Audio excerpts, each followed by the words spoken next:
And good day, ladies and gentlemen. Welcome inside the CZ Studios. Mark Walters filling your prescription for freedom today and every day. It is garbage day at the ranch here at the Patriot Mobile Command Center in front of the Patriot Mobile microphone. Of course, it's all being brought to you by the National Rifle Association. Greg in Dallas, Texas, how you doing today? Not too bad. Here we are, top of the hill. Top of the hill, and the top of the hour. And you got some bad news in Texas today. We're going to cover that with our guest, Dave Workman, here in a few minutes. AAR is reporting on a U.S. District Judge, Mark T. Pittman. And we'll go there in just a moment. In fact, it's so fresh, ladies and gentlemen, that Greg doesn't even know about it yet. So we're going to surprise him on the air. We didn't discuss it during the top of the hour break when we were getting everything ready to go for today. But before we go there, you can watch us live on Facebook, facebook.com/armedamericanradio, facebook.com/armedamericanradio, and you can catch us over at rumble.com/armedamericanradio, rumble.com/armedamericanradio. Greg, I'll let you do your thing, and then we'll get cracking with Dave Workman. Always fun with my mom's favorite guest. Yeah, sure. Other places to watch the show are going to be YouTube. Just do a search for Armed American Radio with Mark Walters. You can head over to X and watch us at AAR Mark. You can also head over to the website, armedamericanradio.org or .com. Hit that menu icon, then select your watch live or listen live option. And lastly, if you'd like to join our live chat, all you have to do is download Telegram, create your profile, and search for Armed American Radio Conversations. Yeah, that'll do it. Dave Workman, mom's favorite guest. How you doing out there in Bellevue, Washington? Finally got some decent weather? Talk to me. Where's Dave? Come on, Dave. We got you. I hear him. Dave, you there? Dave? I'm here. Here he is. There's Dave Workman. Welcome in, brother. I'm waiting for Mark. Waiting to hear me, huh? Can you hear me? Yeah. I get. Hold on one second. Greg second. to fix it. Come on, fix it, Greg. Fix it. Let's see if that works now. You can do it, Greg. Hi, Dave. How you doing? Dave can't hear me? No. Okay. Hang tight, Mark. Hold on. I love live radio. All right, let's try it again. Let's try it again. Pushing buttons. Dave, can you hear me now? I can hear somebody. Can you hear me? That would be me. How are you, my friend? I'm okay for an old guy. All right, I think we got it. Yeah, you know what it was? Dave just said he was an old guy. It was Dave's hearing aid is what it was. It wasn't Greg pushing buttons on the board. Could that be what it was, Dave? No, I've run over people for less than that. Welcome in, man. How's the weather out in Bellevue, Washington? Is it finally getting nice out there? Because the weather at this time of year in Bellevue through summer is beautiful. Well, it's spring. It was beautiful blue sky this morning, but it's a little overcast now. So, we have to take the bad with the good, and in Washington State, there's more bad than good. Well, on a lot of different fronts.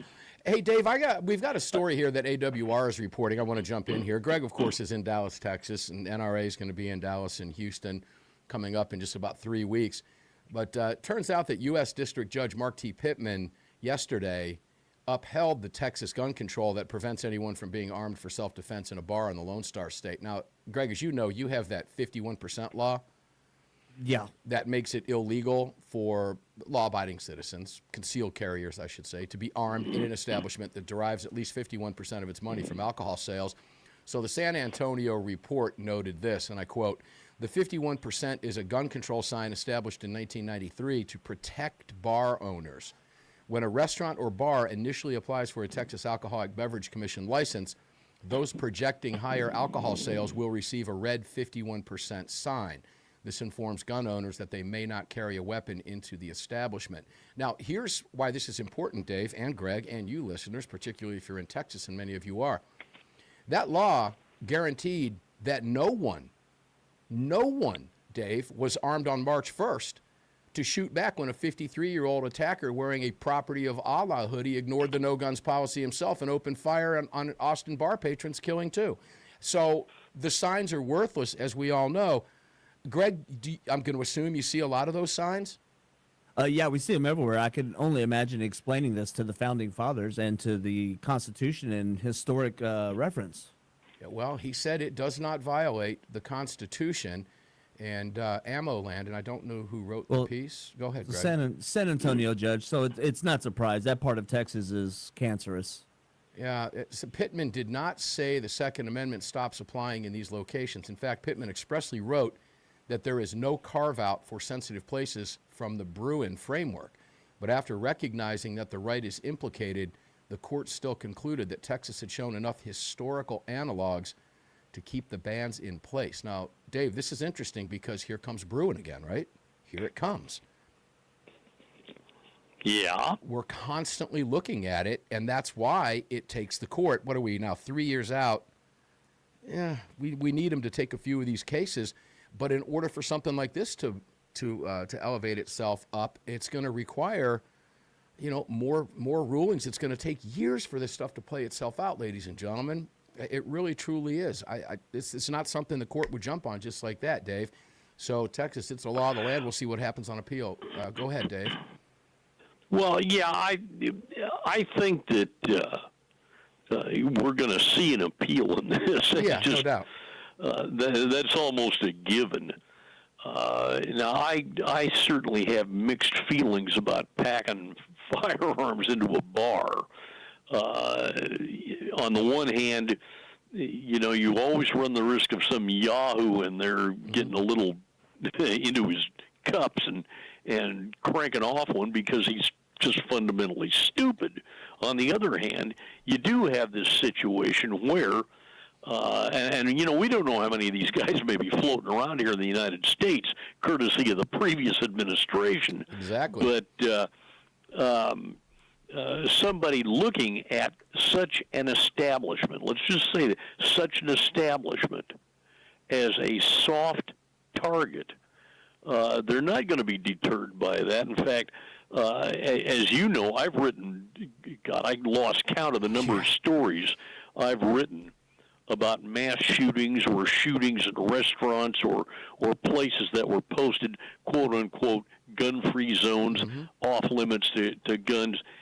And not one of those signs, not one of those laws has ever deterred any one of these lunatics from creating mayhem.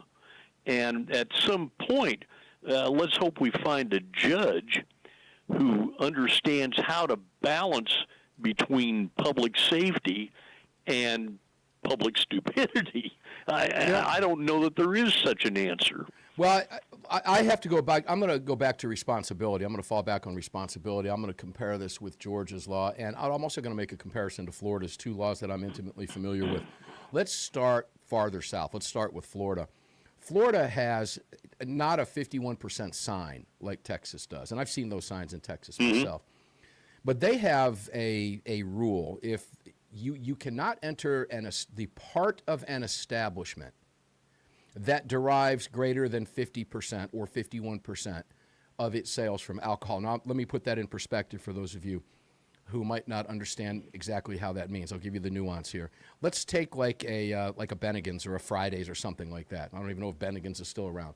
But, an Applebee's or something like that, okay?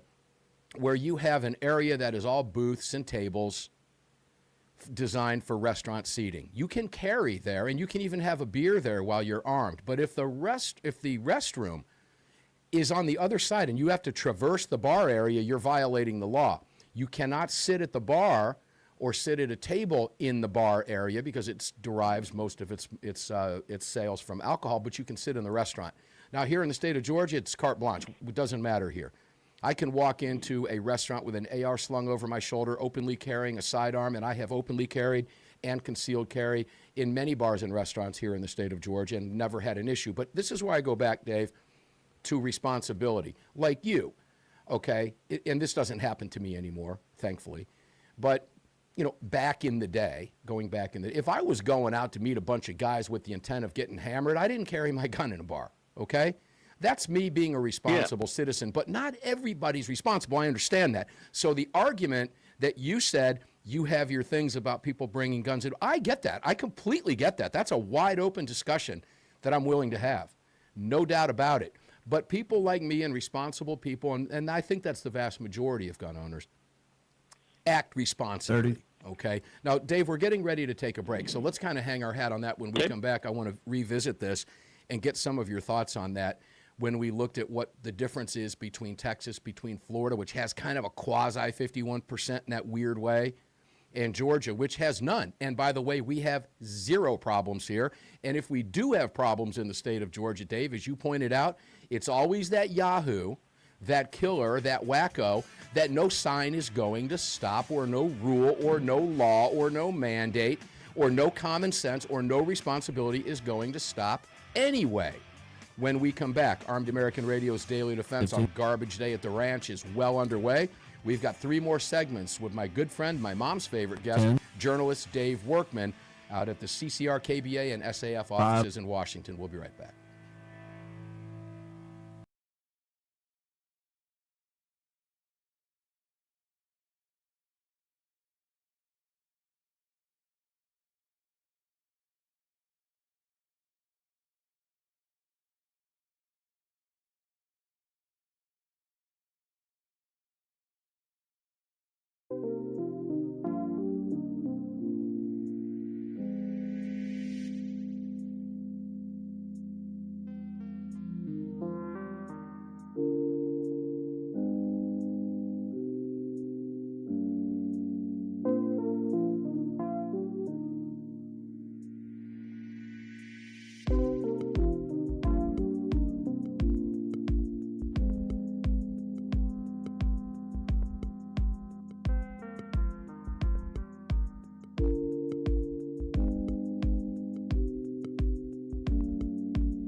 Welcome back, ladies and gentlemen. Armed American Radio's Daily Defense continues here. The National Rifle Association bringing it to you today. And by the way, We will be in Houston on April 16th through really the 20th, but for the purpose of this show, we'll be broadcasting live from our booth over at Radio Row at the National Rifle Association at the Houston Convention Center. So if you make it, and a lot of you are, I'm getting a lot of emails from you. Looking forward to shaking paws. I'm looking forward to that as well. So make sure to stop by the booth over on Media Row. Say hello to myself and all the others that will be there. A great group of people are going to be there at the NRA, and you can visit the NRA and join the NRA. It's free to get in if you're a member. And it's only $35. We're asking for 1 year. If you can join the NRA, we would really appreciate it. We need your support and your help over there. It's nra.org/AAR. You've got to get in this fight, ladies and gentlemen. You must get in this fight. It is never ending, and we need you on the front line. So please go out of your way to do that. We appreciate it very, very much, so much.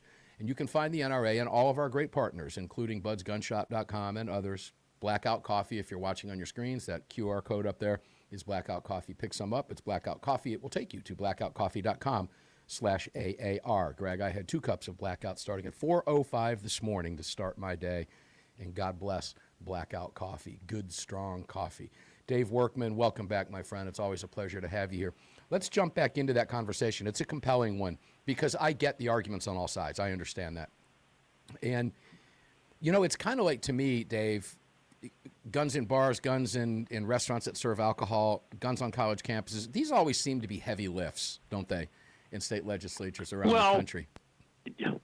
A little background here, I think, is in order. My mom owned a restaurant with a bar for many years. She's passed away now.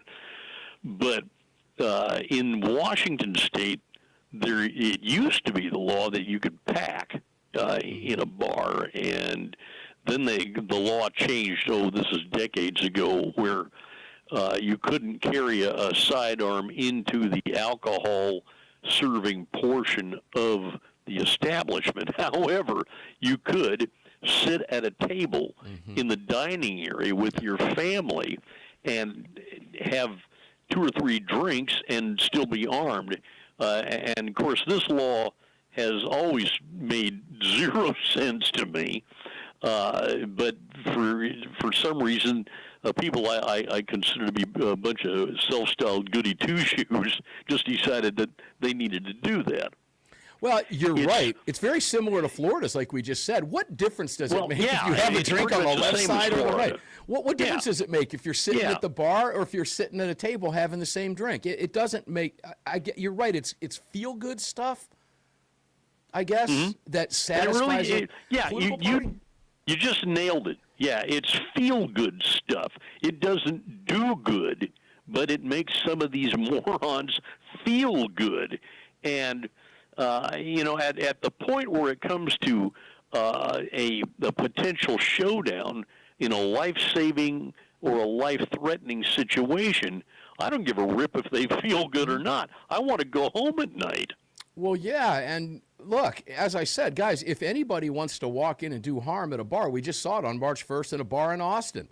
How'd that gun control sign work out for you? It doesn't work. Now, I don't have time to go into all the studies that John Lott's done this and talked about this on this program for, golly, well over a decade about the utter failure of gun-free zones. There's no such thing. It's only a gun-free zone for people who follow the law and read the sign, because criminals don't, and it's criminals causing mayhem. Now, I don't know about you. Did your mom ever have a problem in the bar with anybody that was packing in the bar causing an issue? Well, actually, no, but what did happen one night was that a guy had been waiting in the bar for quite a while. Another guy shows up. They went outside. About 10 minutes later, the guy that had been waiting in the bar drove a car through the wall of her establishment after having been shot to death, and the other guy disappeared. So, wow. Was the guy ever caught? I'm curious. Was there ever a resolution? I don't think he was. I don't believe so. I never heard anything about it. And of course, my mom called me and said, "Yeah, you're not really going to believe what happened." And wow, how do you make something like that up?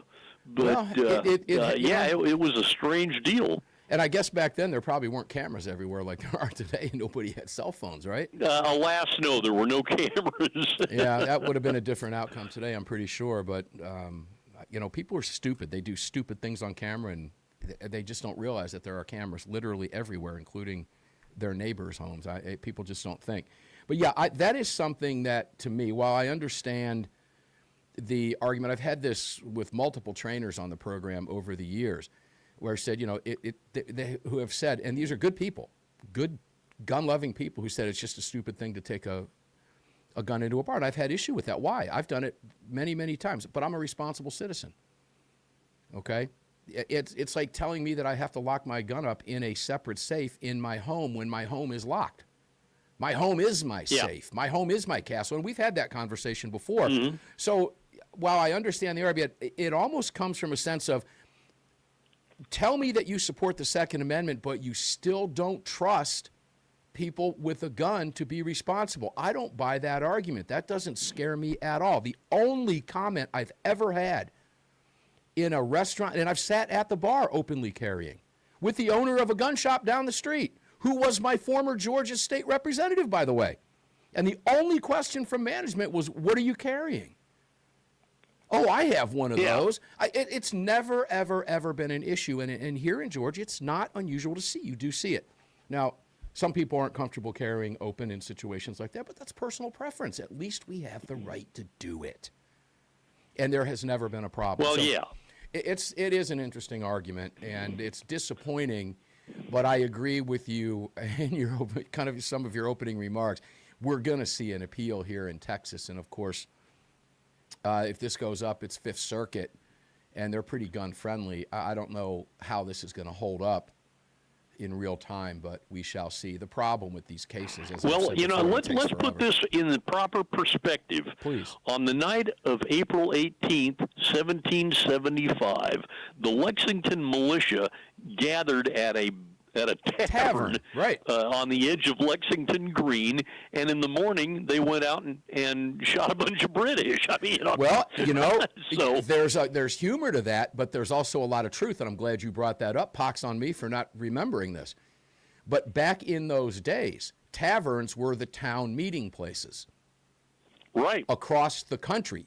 And if you've ever read any American history, our founding fathers met and congregated at taverns, and all of them were distillers and master distillers and brewers for the most part. And they would meet. Do you think they weren't armed? No, they were armed. So I don't know how this survives the Bruin test. I don't believe it will. And I think a higher court in Texas will probably take issue with this. But, again, it's something interesting to see. But that has been the law of the land in Texas for quite some time. I don't know any more about the judge. I don't know what appointee he was. It doesn't matter. I don't care. But we will watch it. Funny. It's an interesting case. When we come back, we have 2 more segments with Dave Workman. We're going to go to some topics that he's written about. And we'll be right back after the break. Don't go away.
Welcome back to the show, ladies and gentlemen. Mark Walters filling your prescription for freedom here in these at the Patriot Mobile Command Center here in the CZ studios on the Patriot Mobile microphone. Guys, patriotmobile.com, patriotmobile.com/AAR, patriotmobile.com/AAR. This is a Patriot Mobile phone activated here. You can do the same thing. And by the way, again, I'm going to remind you, if you're in Houston, Patriot Mobile will be there. So make sure to visit them and check out all of the really cool products that they have at patriotmobile.com. Also, I want to ask you, if you would, head over to ccrkba.org. We are getting close to April.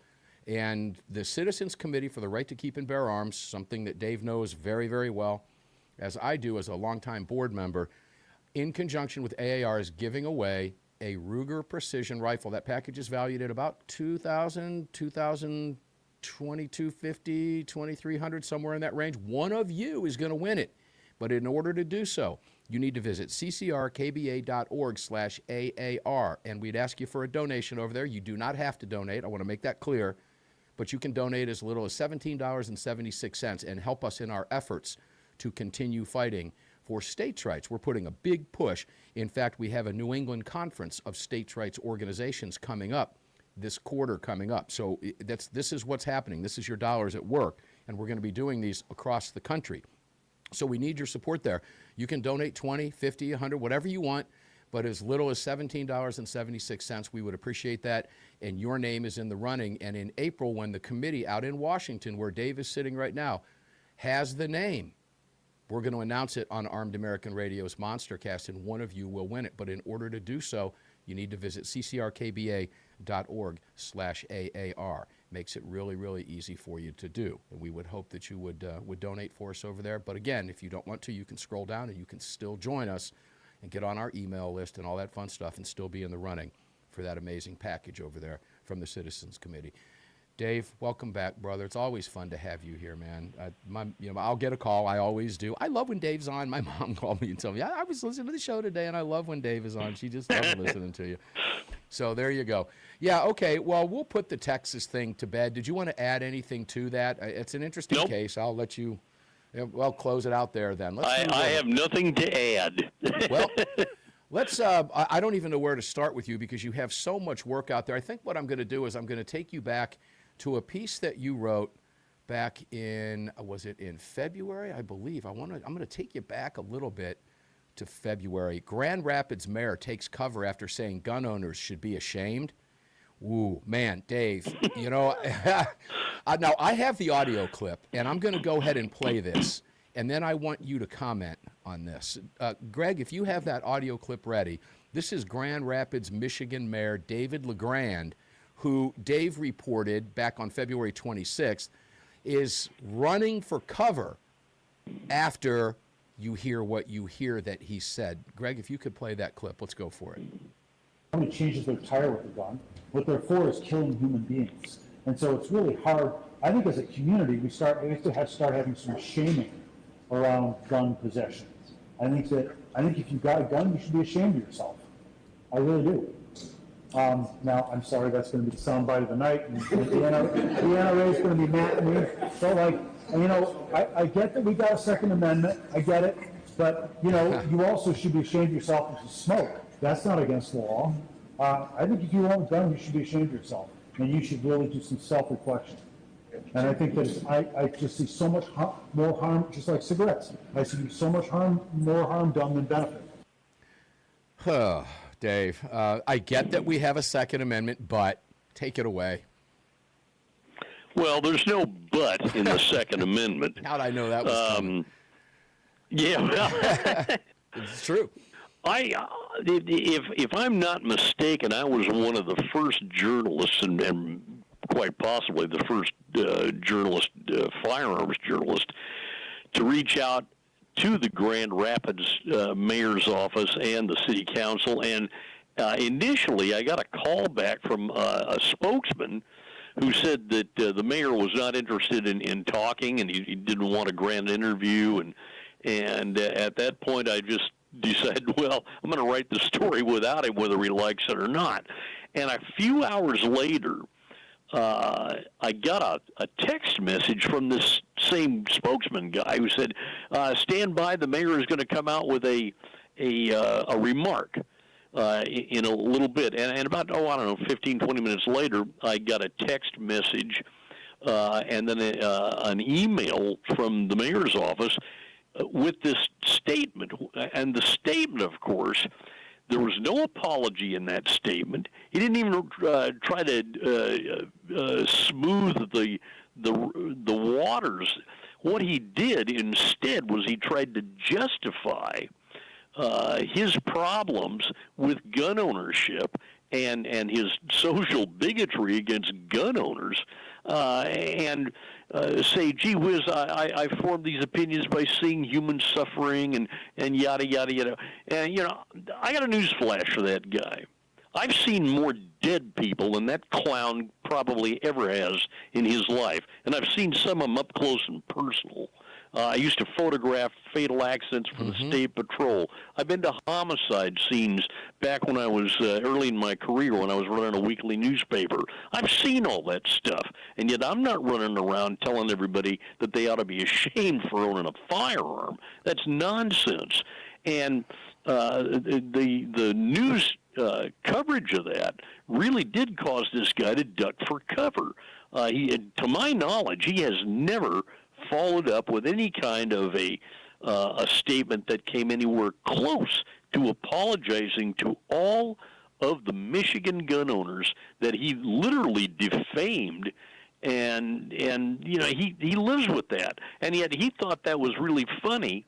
And some of the people in the audience thought it was funny when he joked about, well, I'm not going to be invited to the Christmas party at the NRA or whatever the hell it was he said. Yeah.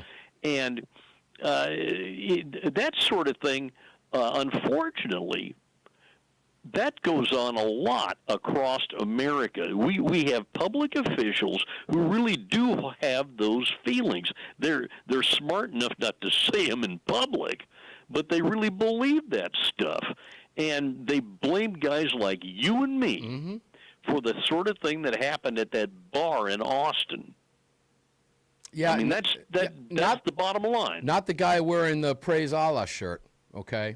They don't want to shame him, no, because that would be racist. Forget the fact he's a killer. Now, I want to point out that what that audio clip didn't catch was the very opening statement. He said, and I quote, "No one gardens with a gun." That was his opening. That was his opening statement. No one gardens with a gun. Nobody changes their I don't tire know. with a gun. I've occasionally done that, I don't know if you call it gardening, but if I'm out doing yard work, I have a gun. So, yeah, I do garden with a gun. The guy's an idiot. Now, let's read the statement that Dave put up on the site, and I believe this will probably take us to the break, Dave. We'll come back. We'll talk about it because there's a lot to unpack here. I want to clarify my recent remarks regarding gun ownership to ensure my intent and perspective are clearly understood by the community. We must be willing to confront the reality of gun violence in our city, and I hope we can move forward together to find solutions that keep our families safe. As a former prosecutor, there you go, couching it, I saw firsthand that guns are used disproportionately in the commission of crimes, domestic disputes, and suicides, leading to devastating injuries and the tragic loss of life. Now, as mayor, I continue to bear witness to the aftermath of that violence. I see the pain it causes families and the damage it inflicts on the fabric of our neighborhoods. I am fully well aware that the Second Amendment and state law limit the policy options available to a municipal leader. I cannot legislate this pain away. Therefore, my comments were not a signal of impending policy, but an expression of personal frustration and deep sorrow. My goal was to shift our community conversation away from the status quo and toward a serious, honest dialogue and provide an opportunity for all of us to reflect on what truly responsible gun ownership looks like. I wonder if he feels that way about the people that protect his ass with a gun. Now, this guy is a hypocrite all the way around. He's a moron and an idiot, and he ought to be ashamed for those boneheaded comments. Because I don't walk back what I say. He walks back what he says. I wonder why. We'll be right back with Dave.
Yeah, welcome back, guys. Final segment of Armed American Radio's Daily Defense on a garbage day here in the CZ studios at the Patriot Mobile Command Center. Mark Walters filling your prescription for freedom for one more segment today, but we're going to get up and do it again tomorrow because, well, they don't like us, and that's why we do it. That's why we enjoy doing it, because that's why we're here, because they don't like us, because we tell you the truth. We're going to keep throwing truth bombs, and they don't like it.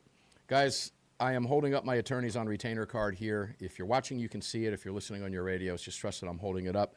It fits in my wallet because I can't fit an attorney in my wallet. So I carry this with me everywhere I go, and it is $37 a month. If you carry a firearm anywhere for self-defense, you do that because you know at some point in your life you may need it, because bad people are everywhere.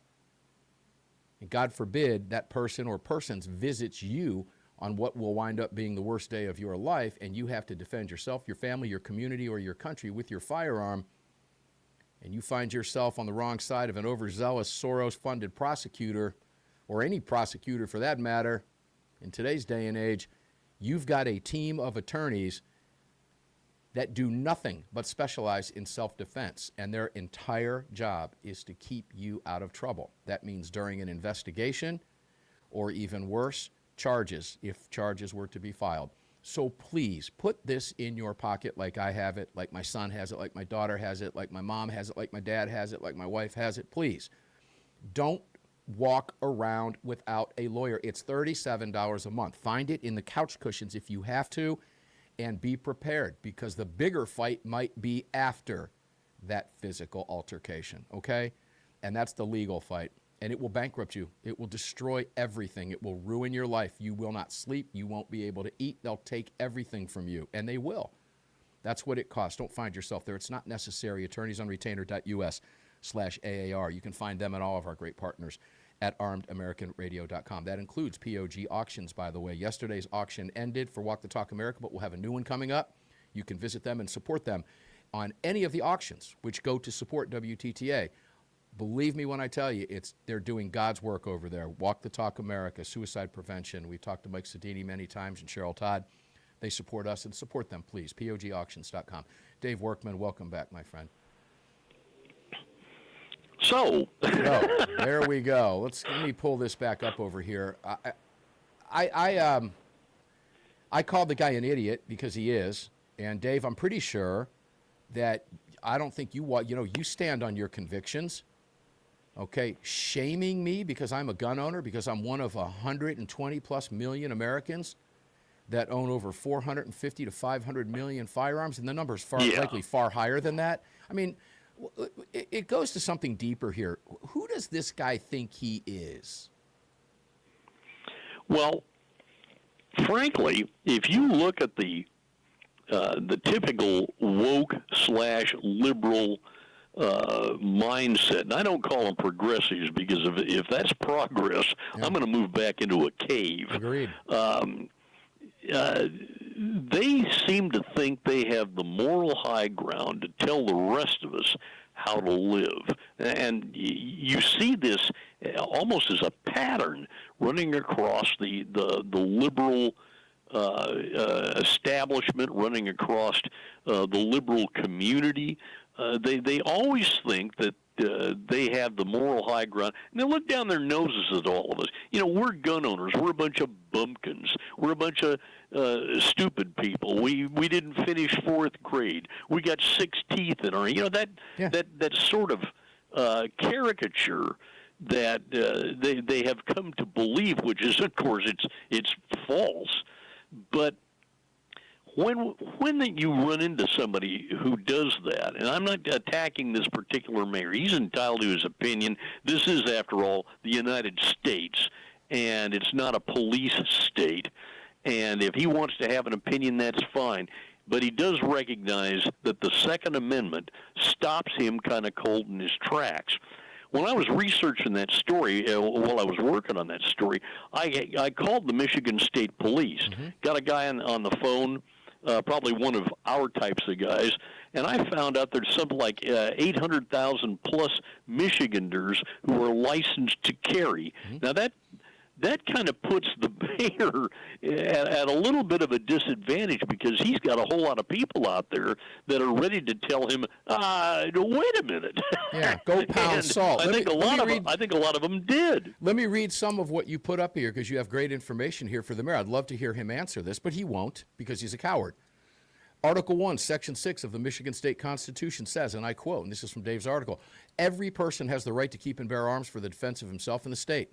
And you ask the question, why should Michigan residents or anyone else be ashamed for exercising a constitutionally enumerated right? And you go on.